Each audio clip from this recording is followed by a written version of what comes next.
What's up, everybody? This is John from DM Shower Thoughts, where we find our best selves through gaming. And today what we're going to be doing is going over the tier ranking for the Cleric Domains in 5th edition. And there are a lot of them. There are 12 Cleric subclasses before Tasha's Cauldron of Everything. So we'll go through the ranks for all of them. For the Cleric Domains, there's actually not any that I consider, like, bad. Cleric, I think at this point, has the most subclasses in 5th edition to choose from.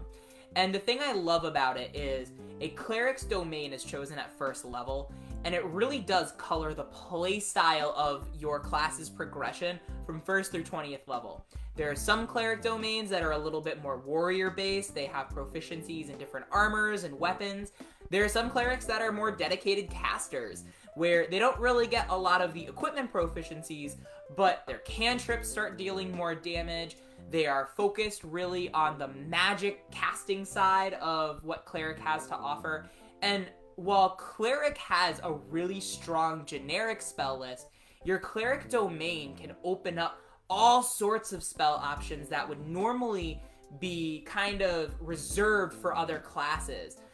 So what we're going to be doing is, as I rank each Cleric class, first, I'm going by raw mechanics. So I'm not going to be talking about things that you can homebrew. I'm not going to be talking about all the different custom rules or how this might impact the world or the narrative. We're strictly going to be looking at the power level of each cleric.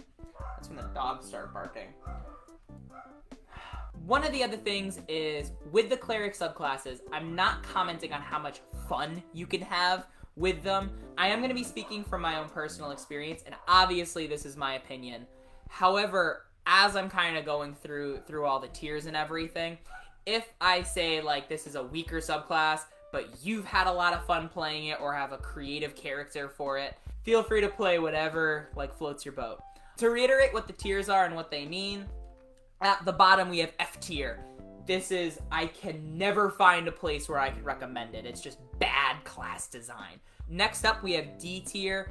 Generally don't recommend it.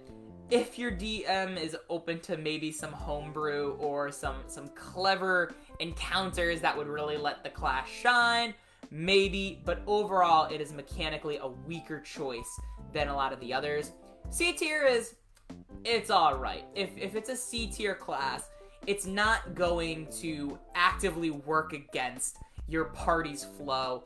However, there are probably some stronger options that are available, and there may be other classes or subclasses that can tell your character's story other than this one. B tier, I got nothing mean to say about it. B tier subclasses are usually kept from A tier because they're a little bit more situational.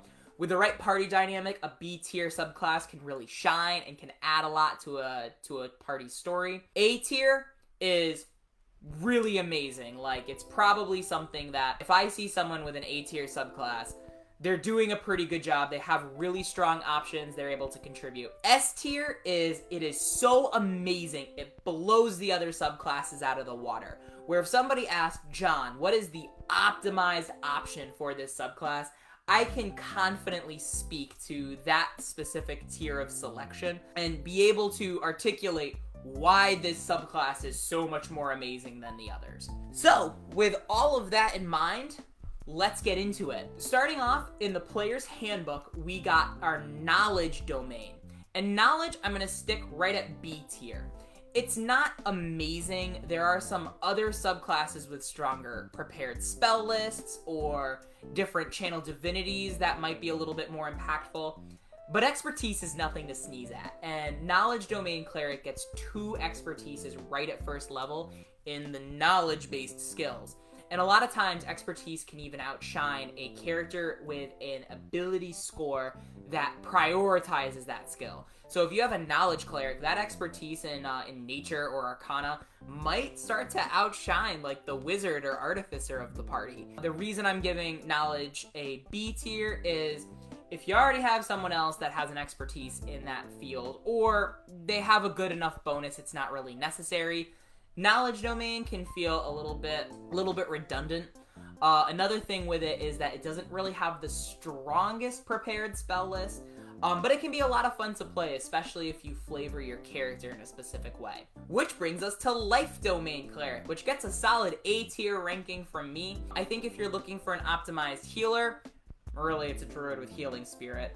However, Life Domain is a pretty strong choice, like 1st through 20th level. It's going to be focusing on its healing effectiveness without drawing away from its other cleric abilities, which are competitive damage dealers and controllers as well. Its heavy armor proficiency is also nothing to sneeze at. It makes this a pretty survivable caster, and like I say, you can't contribute to your party's success if you're incapacitated. Even though I agree that Healing Spirit may be a more efficient spell for healing, the combination of the survivability features and the boost to healing spells does make Life Domain a little bit more versatile. And speaking of versatility, Light Domain Cleric is also an A tier subclass. I got nothing mean to say about Light Cleric. Yeah, they don't have a really strong armor class like Life Domain Cleric can get, but they do have survivability reactions with their Channel Divinity, where they can create a flare to protect themselves and eventually protect party members. The option to get Fireball as a 5th level cleric allows it to be a really competitive damage dealer controller, and they have all the healing options that cleric is known for. They also get Fairy Fire at 1st level, which is one of those really just generally good support spells. Light Cleric is a very powerful option. I've seen a few Light Clerics run in a few of my games, and even when they're running the gamut from 1st to like 10th level play, they stay effective and relevant throughout their run. Brings us to Nature Cleric. This is going to be the lowest tiered subclass for Cleric Domains, and it's going to come in at a C ranking. Nature Domain isn't terrible. I think really it's like, do you want to be a druid without picking the druid class? Its Divine Strike is kind of neat. It's got this thing with elemental damage. I just think that there are some stronger options available for it. Tempest Cleric, solid A ranking from me. To get all of the heavy weapons and armor proficiencies, as well as a pretty boss spell list and the ability to fly at 17th level, Tempest is one of those that is a really effective healer and controller, and it's survivable. There's a lot of really good things going for it. I've seen people have a lot of fun with it. Next is going to be the Trickery Domain Cleric. People love this one because of Jester from Critical Role. For me, it gets a solid B tier ranking. Poison damage is not the strongest Divine Strike that you can get. I think its Invoke Duplicity is a really interesting mechanic. I haven't really seen many played super well that doesn't lean into the generic cleric stuff. So I think overall, Trickery Domain Cleric is a B tier subclass, right up there with Knowledge. I can see why someone would have fun with it. Specific situations, I think it's really called for, but in general, some of the options are mechanically a little stronger from the other domains. And that brings us to War! Who? What is it good for? A tier ranking.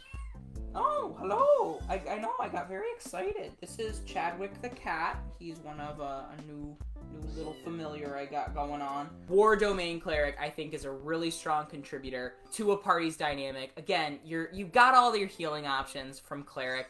I think that its Guided Strike can lead to some really interesting builds. And overall, I think it's just a pretty solid subclass selection. You almost can't go wrong with a lot of the subclasses from the Player's Handbook. Some of them are mechanically stronger than others, but really they all have a very unique place in building a world for 5th edition. And I think that you can create some really interesting, unique characters. Even though the subclasses are so different, it doesn't mean that some of them are less effective. So beyond the Player's Handbook and looking to the Dungeon Master's Guide, we get the Death Domain Cleric.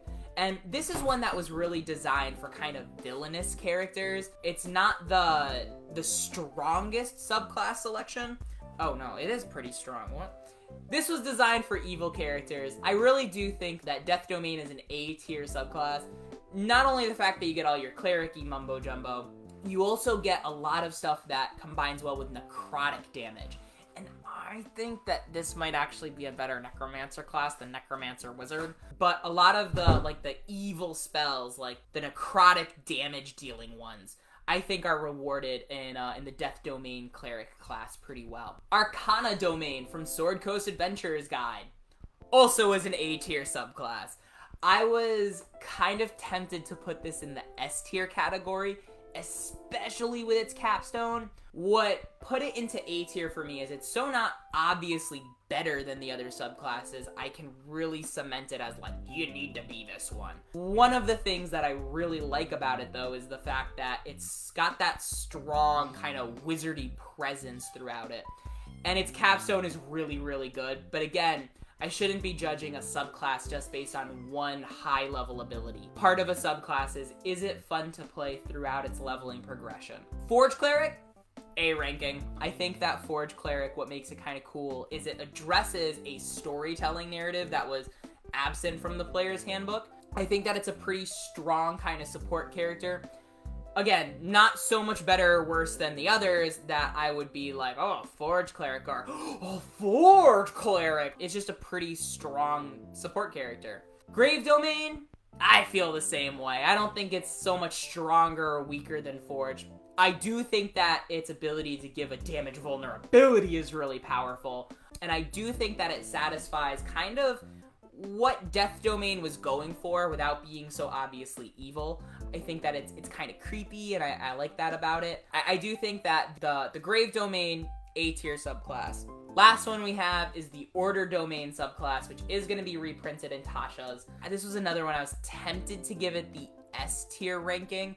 Voice of Authority at first level is a really neat tactical ability that can add a lot of role-playing dimensions to your character and can add a lot to a party's dynamic. I think ultimately I'm going to give it an A tier ranking though. I think you can make a case that the other mechanics from some of the other subclasses, again, depending on what your party needs, can be just as appropriate, if not more, than an Order Domain Cleric.